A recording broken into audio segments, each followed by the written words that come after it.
अस्सलाम वालेकुम everyone, hope that all of you are doing well. आज हम डिस्कस करेंगे फाइनल ईयर प्रोजेक्ट के हवाले से कि फाइनल ईयर प्रोजेक्ट का टॉपिक कहाँ से हमने कैसे चूज़ करना है, प्रपोजल हम जो है वो कैसे बनाएंगे और प्रोजेक्ट की वर्किंग आगे हमारी कैसे कंटिन्यू होगी। हम आज एक सारा ओवरव्यू कंप्लीट अपने टॉपिक प्रपोजल एंड प्रोजेक्ट के हवाले से डिस्कस करेंगे स्टेप बाय स्टेप, ठीक है। उसके हवाले से आपकी कोई भी डिग्री, फाइनल ईयर प्रोजेक्ट आपने करना है, वो मैथ कम्युनिकेशन की हो, इकोनॉमिक्स की हो, पीएसवाई की हो, HR, finance, EDU, management, accounting, finance, जो भी आपकी डिग्री हो उसके रिलेटेड आपने टॉपिक, प्रपोजल एंड प्रोजेक्ट पे वर्किंग किस तरह से करनी है और कैसे आपने उसको एंड करना है, ठीक है। प्रपोजल का फॉर्मेट कैसे होता है, टॉपिक किधर से लेना है और कैसे आप अपना काम सारे का सारा कंप्लीट करते हो, ठीक है। तो इसके हवाले से सबसे पहले हम जो है वो एक प्रपोजल का फॉर्मेट जो है वो देख लेते हैं। हमारे पास जो है वो प्रपोजल का फॉर्मेट, उसमें हमारे पास इसके साथ आपके साथ एक छोटी सी इंफॉर्मेशन शेयर कर दूं। आपके पास डिग्री तीन टाइप्स की होती है, ठीक है, वर्चुअल यूनिवर्सिटी में। एक होती है एडीपी डिग्री 2 ईयर, दूसरी होती है बीएस 4 ईयर और तीसरी होती है मास्टर 2 ईयर। तीनों प्रोजेक्ट्स के अंदर जो है वो सोशल साइंसेज की जितनी भी डिग्रीज हैं उनके अंदर जॉब लेटर मस्ट होता है, ठीक है। लेकिन मैथ कॉम के अंदर, इकोनॉमिक्स के अंदर, साइकोलॉजी के अंदर, सोशियोलॉजी के अंदर, इनके अंदर जॉब लेटर की रिक्वायरमेंट नहीं होती। लेकिन जो हमारे पास मैनेजमेंट है, एम जी टी 661, एम के टी, उसकी असाइनमेंट नंबर 1 ओपन होती है, आपको पता चल जाता है कि जॉब कंफर्मेशन लेटर आपको चाहिए, ठीक है। अगर नहीं ओपन होती तो फिर आप इस चीज़ को इग्नोर कर दें। तो जो एडीपी के स्टूडेंट्स होते हैं उन्होंने ऑर्गेनाइजेशन एनालिसिस रिपोर्ट बनानी होती है, ठीक है। होता ये प्रोजेक्ट है, ये इंटर्नशिप रिपोर्ट नहीं है, ये प्रोजेक्ट ही है। इसमें उन्होंने ऑर्गेनाइजेशन एनालिसिस रिपोर्ट बनानी होती है। इसका कंप्लीट अपना एक फॉर्मल फॉर्मेट होता है। आपने एक ऑर्गेनाइजेशन का नेम अप्रूव करवाना होता है, उस ऑर्गेनाइजेशन के ऊपर ऑर्गेनाइजेशन रिपोर्ट आपने बनानी होती है, प्रेजेंटेशन होती है, फिर वाइवा होता है और आपका ये प्रोजेक्ट कंप्लीट होता है।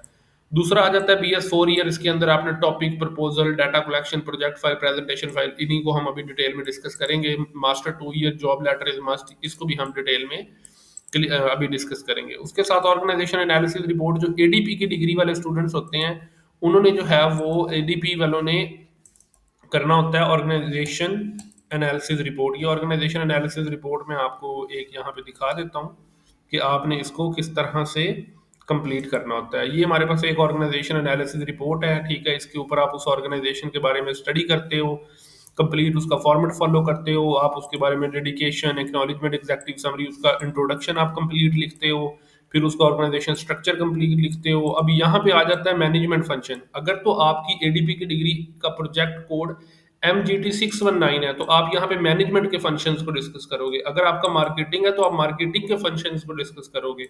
अगर आपका एचआर है तो आप एचआर के फंक्शंस को डिस्कस करोगे। तो एज पर यूर स्पेशलाइजेशन आप इस चीज को डिस्कस करोगे। ये एक चीज जो है वो वेरी करती है स्टूडेंट टू स्टूडेंट। उसके बाद आगे क्रिटिकल एनालिसिस सबने करना होता है, पेस्ट एनालिसिस करना होता है, ठीक है, स्वॉट एनालिसिस करना होता है। उसके बाद कंक्लूजन, रिकमेंडेशन, और इस तरह से आपका ये कंप्लीट होता है। आगे ये एक फॉर्मेट के तौर पे ये कंप्लीट ऑर्गेनाइजेशन एनालिसिस रिपोर्ट बनी हुई है, इसको आपने इसी तरह से कंप्लीट फॉलो अप करना होता है और अपनी रिपोर्ट जो है वो कंप्लीट बनानी होती है। ये ऑर्गेनाइजेशन एनालिसिस रिपोर्ट थी, इसका थोड़ा सा मैंने आपको ओवरव्यू दे दिया है। ये सिर्फ एडीपी के स्टूडेंट्स के लिए, अगेन मैं बता रहा हूँ, मिस्टेक नहीं करनी किसी ने भी। एडीपी के स्टूडेंट सिर्फ इसको फॉलो करेंगे, ठीक है। उसके बाद आ जाते हैं हमारे पास BS 4 ईयर के स्टूडेंट्स, जिसके अंदर मास्टर 2 ईयर के स्टूडेंट। इन्होंने क्या करना होता है, इन्होंने एक टॉपिक सेलेक्ट करना होता है, इन्होंने अपना प्रपोजल बनाना होता है, complete proper proposal. Proper proposal का जो फॉर्मेट है वो यहाँ पे गिवन है, हम पूरा डिस्कस करेंगे।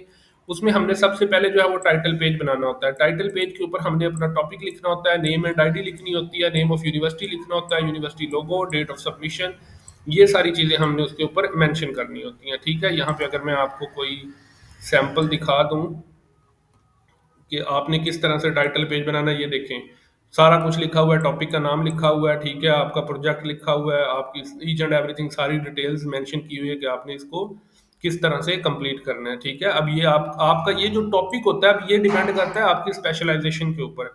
मैनेजमेंट का टॉपिक होगा तो मैनेजमेंट के अकॉर्डिंग टॉपिक आएगा। अगर आपकी मार्केटिंग है तो मार्केटिंग के अकॉर्डिंग टॉपिक आएगा। आपकी फाइनेंस है तो फाइनेंस के रिलेटेड टॉपिक आएगा। अब फाइनेंस के रिलेटेड जो है वो थ्योरेटिकल टॉपिक नहीं आएगा, उन्होंने एनालिसिस करने होते हैं, रेशियो एनालिसिस वगैरह, ये वो अकाउंटिंग, फाइनेंस और बैंकिंग वालों ने, उसके रिलेटेड भी मैं आपको एक फाइल एंड पे दिखा देता हूँ। तो अभी जो है वो हम management, marketing, psychology, math communication, इस तरह के जितने भी प्रोजेक्ट्स होते हैं उन सबको अभी हम डिस्कस कर लेते हैं। इकोनॉमिक्स के प्रोजेक्ट का फॉर्मेट भी डिफरेंट होता है, उसको भी एंड पे थोड़ा सा डिस्कस कर लेते हैं। ठीक है, तो ये आपका सारा फॉर्मेट होता है और आपने इसको इस तरह से फॉलो अप करना होता है। ठीक है, आपने अपना टॉपिक प्रपोजल सबमिटेड बाय, ठीक है, इस तरह नेम, अपनी एलएमएस आईडी और ये सारा आपने करना होता है। ठीक है, उसके बाद आपके पास आ जाता है जी टेबल ऑफ कंटेंट्स। आपने टेबल ऑफ कंटेंट बनाना होता है। ठीक है, उससे पहले आप जो है वो ये आपके पास एक लेटर ऑफ अंडरटेकिंग होता है, ये आपके डाउनलोड सेक्शन में अवेलेबल है। आप इसको वहां से डाउनलोड करके इसको अपने सिग्नेचर और नेम के साथ फिल करके फाइल में आप यहाँ पे अटैच करते हो। नेम, सिग्नेचर, डेट, आप ये सारा कुछ लिखते हो। इसकी अभी जरूरत नहीं होती प्रपोजल टाइम पे, ये बाद में प्रोजेक्ट टाइम पे भी आप लगा सकते हो, ये अभी ऑप्शनल होता है। एक्नॉलेजमेंट और एब्स्ट्रैक्ट भी आपके पास ये सारा ऑप्शनल होता है। ठीक है, टेबल ऑफ कंटेंट आ जाता है। टेबल ऑफ कंटेंट आपने प्रॉपर लिखना है, कौन कौन से चैप्टर आपने बनाए हैं, कौन कौन सा काम किया, ये सारी आपने इस तरह टेबल ऑफ कंटेंट बनाना होता है। ठीक है, टेबल ऑफ कंटेंट बनाने के बाद नेक्स्ट आपके पास आ जाता है जी chapter number one. Chapter number one के अंदर आपके पास जो है वो इंट्रोडक्शन ऑफ प्रोजेक्ट होता है, बैकग्राउंड ऑफ प्रोजेक्ट होता है, ऑब्जेक्टिव्स ऑफ प्रोजेक्ट होता है। यहाँ पे आपने इंट्रोडक्शन कंप्लीट लिखना होता है, जिसके अंदर आपने इंट्रोडक्टरी पैराग्राफ लिखना होता है, डिस्क्रिप्शन लिखनी होती है और रेशनल लिखना होता है। ठीक है, बैकग्राउंड के अंदर आप अपने टॉपिक का बैकग्राउंड डिटेल में लिखते हो, ऑब्जेक्टिव लिखते हो। ठीक है, ये सारी चीजें आपने अपने प्रोजेक्ट के टॉपिक के कवर करना होता है। ठीक है, जिस तरह यहाँ पे हमने ये एक टॉपिक इंट्रोडक्शन उसका प्रॉपर लिखा हुआ है। ठीक है, उसके बाद आप उसकी डिस्क्रिप्शन लिखते हो, उसके बाद आप उसका रेशनल प्रॉपर लिखते हो। ठीक है, उसके बाद आप उसका बैकग्राउंड प्रॉपर लिखते हो, बैकग्राउंड के बाद आप उसके ऑब्जेक्टिव्स लिखते हो, रिसर्च क्वेश्चंस लिखते हो, देन आप उसकी सिग्निफिकेंस लिखते हो। ठीक है, जिस तरह यहाँ पे बताया गया सिग्निफिकेंस आ जाएगी। ठीक है, उसके बाद चैप्टर नंबर टू आपका लिटरेचर रिव्यू आ जाता है। लिटरेचर रिव्यू के अंदर आप अपने डिफरेंट आर्टिकल स्टडी करने होते हैं। गूगल स्कॉलर से या किसी भी वेबसाइट से आप आर्टिकल्स को डाउनलोड करते हो, आप उसको पढ़ते हो, अपने टॉपिक के रेलिवेंट चीज़ों को कवर अप करते हो और थ्योरेटिकल फ्रेमवर्क आप बनाते हो। ठीक है, लिटरेचर रिव्यू आप पढ़ते हो डिफरेंट। ठीक है, लिटरेचर रिव्यू के अंदर आप बताते हो कि कौन से दूसरे लोगों ने इस टॉपिक के रिलेटेड क्या क्या काम किए हुए और किस किस तरह से किए हुए, आप वो सारी डिटेल भरते हो। उसके बाद ये आपका थ्योरेटिकल फ्रेमवर्क आ जाता है, आप अपने हाइपोथेसिस लिखते हो। ठीक है, उसके बाद मोस्ट इंपॉर्टेंट जिसमें सबसे ज्यादा स्टूडेंट्स मिस्टेक्स करते हैं वो आपके पास आ जाता है। उसके बाद मेथोडोलॉजी। मेथोडोलॉजी में आपने बताना होता है कि आपकी टाइप ऑफ रिसर्च कौन सी है, डाटा कलेक्शन सोर्स क्या है, डाटा कलेक्शन टूल आपका क्या है। ठीक है, सब्जेक्ट और पार्टिसिपेंट्स आपके कौन से हैं, फील्ड वर्क और डाटा कलेक्शन आप कैसे करोगे, data processing and analysis software आप कौन सा यूज करोगे। ठीक है, ये सारी चीजें आपने प्रपोजल में यहाँ तक करना है। उसके बाद आपने लिटरेचर रिव्यू के अंदर और इंट्रोडक्शन वाले चैप्टर के अंदर जो भी रेफरेंसेस यूज किए होते हैं वो सारे रेफरेंसेस आप यहाँ पे रेफरेंसेस की लिस्ट के अंदर यहाँ पे सारा प्रोवाइड करते हो। ठीक है, तो इस तरह से आपका ये प्रपोजल वाला पोर्शन जो है वो कंप्लीट होता है। सेम इसी तरीके से हम आपको यहाँ पे दिखाते हैं चैप्टर थ्री में मेथोडोलॉजी। कंप्लीट मेथोडोलॉजी आपने यहाँ पे बतानी होती है, कौन कौन सी चीज आपने कैसे कैसे कंप्लीट की है। ठीक है, तो यहाँ तक जो आपका पोर्शन है वो सारा रिलेटेड प्रपोजल था। यहाँ पे प्रपोजल आपका कंप्लीट हो जाता है और एंड पे आपने अपने प्रपोजल के जो है वो ये चीज रेफरेंसेस जो आपको बताए गए हैं, ये रेफरेंसेस आपने इस तरह से एंड पे गूगल स्कॉलर से जो उनके एपीए स्टाइल के अंदर आपने रेफरेंसेस को अटैच करना होता है। ठीक है, तो ये आपका पैटर्न होता है सारा। ऑलमोस्ट सारे प्रोजेक्ट्स का यही पैटर्न होता है जितने भी प्रपोजल बेस्ड होते हैं। लेकिन अब टॉपिक की कैटेगरीज जो है वो डिफरेंट हो सकती हैं। स्पेशलाइजेशन के अकॉर्डिंग ये टॉपिक आपका चेंज होगा। हर स्टूडेंट ने अपना अपना टॉपिक रखना है, किसी ने ये वाला टॉपिक भी कॉपी नहीं करना। ठीक है, तो अभी फॉर एग्जांपल हम अगर बात करते हैं कि फाइनेंस या कॉमर्स वगैरह के हवाले से, तो फाइनेंस और कॉमर्स के जो प्रोजेक्ट्स के टॉपिक्स होते हैं वो कुछ इस तरह से होते हैं कि आपने अस्करी बैंक का 5 सालों का डाटा का एनालिसिस करना है। ठीक है, लेकिन बाकी वर्किंग फॉर्मेट सेम ही होगा, आप देख सकते हैं। ठीक है, उसी तरीके से हमने ये टेबल ऑफ कंटेंट बनाया, आपने प्रॉपर इंट्रोडक्शन लिखा, बैकग्राउंड लिखा, लिटरेचर लिखा, ऑब्जेक्टिव्स ऑफ स्टडी लिखा, सारा आपने उसी तरीके से मेथोडोलॉजी बनाई और आप इसको इस तरह से कंप्लीट करते हो। ठीक है, और एट द एंड आप उसके जो है वो रेफरेंसेस वगैरह अटैच करते हो और इस तरह आपका ये फाइनेंस वालों का, अकाउंटिंग, फाइनेंस, बैंकिंग वालों का इस तरह से कंप्लीट हो जाता है। मैथ कम्युनिकेशन वाला भी सेम फॉर्मेट है जो पहले हमने डिस्कस किया डिटेल में। ठीक है, उसके बाद इकोनॉमिक्स वालों के जो फॉर्मेट होता है वो थोड़ा सा डिफरेंट होता है। उसके अंदर मेथोडोलॉजी के अंदर आपने जौन जौन से वेरिएबल लिए होते हैं उनको आपने थोड़ा सा बताना है। बाकी फॉर्मेट आपका ऑलमोस्ट सेम ही होता है। टॉपिक आपने इकोनॉमिक्स के रिलेटेड लेना होता है, बाकी सारा आप लिटरेचर रिव्यू ये सारी चीजें वैसे ही करते हो, लेकिन उसके साथ आपने एक जो चीज ऐड करनी होती है वो क्या होती है, बाकी सब कुछ उसी पैटर्न के अकॉर्डिंग है। एक एक चीज आपने वैसे ही बतानी होती है। उसमें बस ये एक चीज आ जाती है कि आपने मेथोडोलॉजी के अंदर मॉडल स्पेसिफिकेशन लेनी होती है। आप मॉडल लेते हो, डिफरेंट वेरिएबल्स लेते हो। ठीक है, सबने अपने अपने वेरिएबल्स अपना अपना काम करना है, किसी ने कॉपी नहीं करना है यहाँ से। तो यहाँ पे आप इसका प्रॉपर जो है वो प्रपोजल को कंसिडर करते हो और इसको आप यहाँ पे कंप्लीट करते हो। बाकी सारी चीजें, सारा काम जो है वो अपना अपना होता है। ठीक है, अब जो सॉफ्टवेयर्स की बात करें अगर हम, तो हमारे पास जितने भी प्रपोजल बेस्ड सॉफ्टवेयर होते हैं, सर्वे बेस्ड होते हैं, ठीक है, सर्वे बेस्ड हमारे जो प्रोजेक्ट्स होते हैं, अकाउंटिंग, फाइनेंस और बैंकिंग की जो रेशो एनालिसिस बेस होते हैं, उसके अंदर हमारे पास एक्सेल यूज होता है सॉफ्टवेयर जो है। लेकिन जो हमारे पास सर्वे बेस्ड रिसर्च के होते हैं, ठीक है, उसके अंदर मोस्टली हमारे पास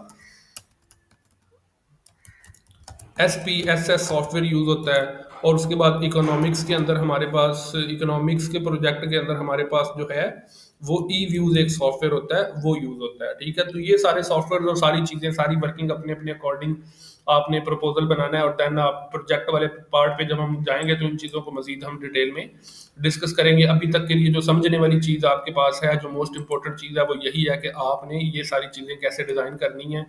अपना प्रपोजल ऑफ प्रोजेक्ट आपने किस तरह बनाना है, टाइटल पेज बनाना है, चैप्टर 1 में इंट्रोडक्शन, बैकग्राउंड और ऑब्जेक्टिव्स आपने डिस्कस करने हैं, सिग्निफिकेंस डिस्कस करनी है। चैप्टर 2 में आपने लिटरेचर और थ्योरेटिकल, चैप्टर 3 के अंदर आपने मेथोडोलॉजी बयान करनी होती है, कंप्लीट मेथोडोलॉजी डिटेल में, और एंड पे आपने रेफरेंसेस जो है वो एपीए स्टाइल में देने होते हैं। तो ये आपके प्रपोजल का ओवरऑल फॉर्मेट होता है, इसी को आपने डिटेल में फॉलो करना होता है और इसी से आपका कंप्लीट प्रपोजल रेडी हो जाता है। ठीक है, बाकी जो हमने एडीपी के स्टूडेंट्स वालों के लिए बताया था, एडीपी के स्टूडेंट अपने ऑर्गेनाइजेशन एनालिसिस रिपोर्ट को ही फॉलो करेंगे और उसी पे अपनी काम करेंगे। मजीद आप, अगर आपको इन सब चीज़ों के हवाले से किसी भी किस्म का कोई इशू आता है या आप कोई भी पॉइंट डिस्कस करना चाहते हैं, तो आप हमारे व्हाट्सअप नंबर के ऊपर डिस्कस कर सकते हैं। पेड सर्विसेज भी हमारी अवेलेबल हैं। अगर आप जॉब कंफर्मेशन लेटर पेड बनवाना चाहते हो, आप अपना प्रोजेक्ट या प्रपोजल बनवाना चाहते हो, तो उसके लिए भी आप हमारे व्हाट्सअप नंबर के ऊपर कॉन्टैक्ट कर सकते हैं। आपको ईच एंड एवरीथिंग के हवाले से डिटेल में गाइड किया जाएगा। मजीद अगर आपका कोई क्वेश्चन हो तो आप डिस्कस कर सकते हैं। हमारे कुछ प्रीवियस सेमेस्टर के स्टूडेंट्स के रिजल्ट्स भी यहाँ पे अवेलेबल हैं। प्रीवियस सेमेस्टर में हमने जिन लोगों के प्रोजेक्ट्स और इंटर्नशिप रिपोर्ट्स बनाई हैं, ये आपके सामने है। MGT 662 का प्रोजेक्ट है, नेक्स्ट आपके पास MGT 661 का प्रोजेक्ट है, पास है। MGT 662 पास है। इसी तरह HRMI की इंटर्नशिप रिपोर्ट है, HRM 620 की इंटर्नशिप रिपोर्ट है, MGTI 620 की इंटर्नशिप रिपोर्ट है, पास है। ठीक है, MGTI 620 की इंटर्नशिप रिपोर्ट है, HR की फिर इंटर्नशिप रिपोर्ट है, फिर HR की सारी इंटर्नशिप रिपोर्ट्स वाला पोर्शन है। ये MGT 661 का प्रोजेक्ट है, क्लियर है। ये भी MGT 661 का प्रोजेक्ट है, क्लियर है। MGT 662 का प्रोजेक्ट है, पास है। IT 620 का प्रोजेक्ट भी पास है। ठीक है, ये भी आ गया। IT 620 का प्रोजेक्ट पास है। कॉमर्स का प्रोजेक्ट है हमारे पास, ये भी पास है। ठीक है, उसी तरह MGT 619 का प्रोजेक्ट, ऑलमोस्ट सारी डिग्रीज के हम लोग प्रोजेक्ट्स करते हैं। ये सेमेस्टर 2025 के रिजल्ट है, ये आपके सामने आप देख सकते हैं। ठीक है, ये 2025 प्रीवियस सेमेस्टर हमारा गया, उसके हमारे रिजल्ट, और अल्हम्दुलिल्लाह हमने 150 स्टूडेंट्स के प्रोजेक्ट्स बनाए थे। ये आपके सामने 75 पेजेस की वर्ड फाइल है, PDF फाइल है, और उसके ऊपर एक पेज के ऊपर 2 लोगों के स्क्रीनशॉट्स लगे हुए हैं। तो अल्हम्दुलिल्लाह हमारे सारे स्टूडेंट पास हुए थे, जितने भी लोगों के हमने प्रोजेक्ट्स बनाए थे, इंटर्नशिप रिपोर्ट्स बनाई थी। हमारे रिजल्ट अल्हम्दुलिल्लाह 100% है। अगर आपको किसी भी किस्म का कोई इशू आता है, कोई भी प्रॉब्लम होती है, तो हमारा नंबर मेंशन है, आप हमें व्हाट्सएप पे कॉन्टैक्ट कर सकते हैं। आप हमें गाइडलाइंस की ज़रूरत है, आपको वैसे कोई बात डिस्कस करनी है, आप मोस्ट वेलकम, आप आएँ, डिस्कस करें। इंशाल्लाह आपको ईच एंड एवरीथिंग के हवाले से प्रॉपर गाइड किया जाएगा। Thank you so much for your time. अल्लाह हाफिज़।